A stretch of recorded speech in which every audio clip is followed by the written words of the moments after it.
ಚಿಕ್ಕಬಳ್ಳಾಪುರ ಲೋಕಸಭಾ ಚುನಾವಣೆ ಭಾರೀ ಕುತೂಹಲ ಮೂಡಿದ್ದು ಲೋಕಸಭಾ ವ್ಯಾಪ್ತಿಯ ಚುನಾವಣಾ ಪ್ರಚಾರ ಕೂಡ ಜೋರಾಗಿದೆ.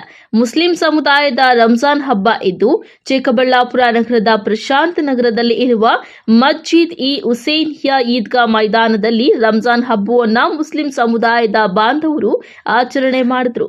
ಇದಕ್ಕೆ ವಿಶೇಷ ಆಹ್ವಾನಿತರಾಗಿ ಚಿಕ್ಕಬಳ್ಳಾಪುರ ಶಾಸಕ ಪ್ರದೀಪ್ ಈಶ್ವರ್ ಮತ್ತು ಕಾಂಗ್ರೆಸ್ ಅಭ್ಯರ್ಥಿ ರಕ್ಷಾರಾಮಯ್ಯ ಭೇಟಿ ಕೊಟ್ಟು ಸಾವಿರಾರು ಸಂಖ್ಯೆಯಲ್ಲಿ ಆಗಮಿಸಿದ್ದ ಮುಸ್ಲಿಂ ಬಾಂಧವರ ಜೊತೆ ಪ್ರಾರ್ಥನೆ ಸಲ್ಲಿಸಿದರು. ಮುಸ್ಲಿಂ ಬಾಂಧವರು ಪರಸ್ಪರ ತಬ್ಬಿಕೊಳ್ಳುವ ಮೂಲಕ ಹಬ್ಬದ ಶುಭಾಶಯ ವಿನಿಮಯ ಮಾಡಿಕೊಂಡರು.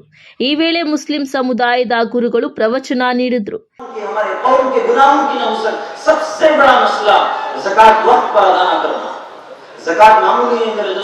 अल्लाह तबारक व तआला हमारे ज़कात के सदक़ात के मोहताज नहीं है। हम ज़कात देंगे, हम सदक़े फ़िक्र देंगे, हमारा भला होगा। बड़े-बड़े मुसीबतों को अल्लाह दूर करते हैं सदक़े की बरकत से, बलाओं को दूर करते हैं सदक़ा और ज़कात की बरकत से। आपके खिदमत में एक वाक़या बताकर जल्द बात को खत्म कर लूं। धूप में बहुत सारे अब्बा बैठे हैं, थोड़ी देर सब्र कर लें और मैं दिल के गहराइयों से अल्लाह से दुआ भी मांगता हूँ, ये उम्मीद करता हूँ आज धूप में तड़पते हुए थोड़ी तकलीफ उठा लें, कल इंशाअल्लाह आप हज़रात को हम सबको भी अल्लाह ताला जहन्नम की गर्मी से बचाएंगे। थोड़ी देर क्या ಇನ್ನು ಇದೇ ರೀತಿ ಲೋಕಸಭಾ ಚುನಾವಣೆ ಕೆಲವೇ ದಿನಗಳು ಇದ್ದು ಜೋಡೆತ್ತುಗಳಂತೆ ಪ್ರದೀಪ್ ಈಶ್ವರ್ ಮತ್ತು ಅಭ್ಯರ್ಥಿ ರಕ್ಷಾರಾಮಯ್ಯ ರಂಜಾನ್ ಹಬ್ಬದಂದು ಮುಸ್ಲಿಂ ಸಮುದಾಯದ ಜೊತೆ ಪ್ರಾರ್ಥನೆ ಸಲ್ಲಿಸಿದ್ದಾರೆ. ಈ ಜೋಡೆತ್ತುಗಳ ಭೇಟಿಯ ನಂತರ ಮುಸ್ಲಿಂ ಸಮುದಾಯದ ಮತಗಳನ್ನು ಮತ್ತಷ್ಟು ಭದ್ರಗೊಳಿಸಿಕೊಂಡಿದ್ದು ಕೆಲ ಕಾಲ ಪ್ರಾರ್ಥನೆಯಲ್ಲಿ ಭಾಗವಹಿಸಿ ಶುಭಾಶಯಗಳನ್ನು ಕೋರಿ ನಿಮ್ಮ ಜೊತೆ ನಾವಿದ್ದೇವೆ ಎಂದು ವಿಶ್ವಾಸ ವ್ಯಕ್ತಪಡಿಸಿದ್ದಾರೆ. ಮತ್ತೆ ಸ್ಮಶಾನಕ್ಕೂ ಜಾಗವನ್ನು ಈಗಾಗಲೇ ಡಿಸಿಗೆ ನಿರ್ದೇಶ ಕೊಟ್ಟಿದ್ದೀವಿ ಗುರುಸಕ್ಕೆ, ಅದು ನಡೀತಿದೆ.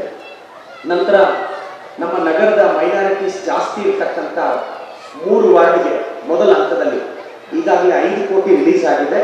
ಎಲೆಕ್ಷನ್ ಮುಗಿದ 2 ದಿನಕ್ಕೆ ಕೆಲಸ ಸ್ಟಾರ್ಟ್ ಆಗುತ್ತೆ. ಮಂಚನಹಳ್ಳಿಯ ಶಾದಿ ಮಾಲ್ಗೆ ಜಮೀರ್ ಅಹಮದ್ ಸಾಹೇಬರು 2 ಕೋಟಿಯನ್ನು ಕೊಟ್ಟಿದ್ದಾರೆ. ಈ ಸಮುದಾಯದ ಅಭಿವೃದ್ಧಿಗೆ ನಾನು ಶ್ರಮಿಸ್ತೀನಿ. ಈ ಸಮುದಾಯದ ಮಕ್ಕಳು IIT ಏಮ್ಸ್ಗೆ ಹೋಗಬೇಕು, ದೊಡ್ಡ ದೊಡ್ಡ ಸಂಸ್ಥೆಗಳಲ್ಲಿ ಓದಬೇಕು. ಈ ಸಮುದಾಯದ ಮಕ್ಕಳು ಸ್ವಂತ ಕಂಪ್ನಿಗಳು ಕಟ್ಟಬೇಕು ಅನ್ನೋದು ನನ್ನ ಆಸೆ. ಈಗಾಗಲೇ ನಾನು ಕೊಟ್ಟ ಮಾತಿನಂತೆ ಸರ್ಕಾರಿ ಶಾಲೆ ಮಕ್ಕಳಿಗೆ ಮೊನ್ನೆ ನಾನು ಮಾಡಿದಂಥ ಸೂಪರ್ 60 ಕಾರ್ಯಕ್ರಮದಲ್ಲೂ 5-6 ಈ ಸಮುದಾಯದ ಮಕ್ಕಳು ಇವತ್ತು ನನಗೆ ಭರವಸೆ ಇದೆ 550ಕ್ಕೂ ಹೆಚ್ಚು ಅಂಕ ಸ್ಕೋರ್ ಮಾಡ್ತಾರೆ ಅಂತ. ನಿಮ್ಮೆಲ್ಲರ ಆಶೀರ್ವಾದ ಇರಲಿ, ಅಲ್ಲ ಆಶೀರ್ವಾದ ಇರಲಿ ಅಂತ ಬರೆಸ್ತಾ ಈ ಸಮುದಾಯದ ಎಲ್ಲ ಮುಖಂಡರಿಗೂ ನಮಸ್ಕರಿಸ್ತಾ ವೇದಿಕೆಯಲ್ಲಿರೋ ನಮ್ಮ ಮಾಜಿ ಶಾಸಕರು ಬಚ್ಚೇಗೌಡ ಸಾಹೇಬರು ಮತ್ತೆ ಮುನೇಗೌಡ ಸಾಹೇಬರು ಎಲ್ರಿಗೂ ನಮಸ್ತೆ. Thank you. ಜನತೆಗಳಿಗೆ ಮೊನ್ನೆ ಉಗಾದಿ ಆಯ್ತು, ಇವತ್ತು ರಂಜಾನ್ ಈದ್ ಇದೆ. ಎಲ್ಲರಿಗೂ ಇದೊಂದು ಒಳ್ಳೆಯ ದಿನ, ಒಳ್ಳೆಯ ವಾರ. ಎಲ್ಲ ಜನರಿಗೆ ಯೋಗ ಕ್ಷೇಮ ಎಲ್ಲ ದೇವರು ಕೊಟ್ಟು ಎಲ್ಲಾನು ಕಾಪಾಡಲಿ. ಬೇರೆ ಬೇರೆ ರೀತಿಯ ದೇವರುಗಳಿದ್ದಾರೆ, ಬೇರೆ ಧರ್ಮದ ದೇವರುಗಳು, ಎಲ್ಲರಿಗೂ ಶಕ್ತಿ ಬರಲಿ ಅಂತ ನಾವು ಹಾರೈಸಿದ್ದೀವಿ. ಹಿಂದೂಗಳಿರ್ಬೋದು, ಇಲ್ಲ ಕ್ರಿಶ್ಚಿಯನ್ಗಳಿರ್ಬೋದು, ಮುಸ್ಲಿಂ ಎಲ್ಲರೂ ಒಂದೇ. ವೋಟರ್ಗಳು ಒಂದು, ನಮಗೆ ಡೆವಲಪ್ಮೆಂಟ್ ಆಗೋದು ಒಂದು. ಸೊ ಯಾವುದೇ ಧರ್ಮದ ಒಂದು ಡಿಫ್ರೆನ್ಸ್ ಇಲ್ಲ, ಎಲ್ಲರೂ ಒಂದು ಅಣ್ಣ ತಮ್ಮ. ಸ್ಟಾರ್ ಕ್ಯಾಂಪೇನ್ಗಳು ಪ್ರತಿಯೊಬ್ಬರು ಶಾಸಕರುಗಳೇ, ಯಾಕಂದ್ರೆ ಅವ್ರಿಗೆ ತೋರಿಸ್ಕೊಳಕ್ಕೇನಿಲ್ಲ, ಅದಕ್ಕೆ ಸೂಪರ್ ಸ್ಟಾರ್ಗಳು ಕರ್ಕೊಂಡ್ಬರ್ತಾರೆ. ನಮ್ದು ಶಾಸಕರುಗಳು ಎಲ್ಲ ಇನ್ ಕ್ಷೇತ್ರದಲ್ಲೂ ಒಳ್ಳೆ ಒಳ್ಳೆ ಕೆಲಸಗಳು, ನಮ್ಮ DCM CM ಅವರೇ ಸಾಕು ನಮ್ಗೆ. ಈ ವೇಳೆ ಶಾಸಕ ಪ್ರದೀಪ್ ಈಶ್ವರ್ ಮತ್ತು ರಕ್ಷಾರಾಮಯ್ಯನನ್ನ ನೋಡಲು ಮುಸ್ಲಿಂ ಸಮುದಾಯದ ಬಾಂಧವರು ಮುಗಿಬಿದ್ದು ರಂಜಾನ್ ಶುಭಾಶಯಗಳನ್ನು ಕೋರಿ photo ಕ್ಲಿಕ್ಕಿಸಿಕೊಂಡಿದ್ದಾರೆ. ಕಳವಾರ Arun, MMTV news, Chikkaballapur.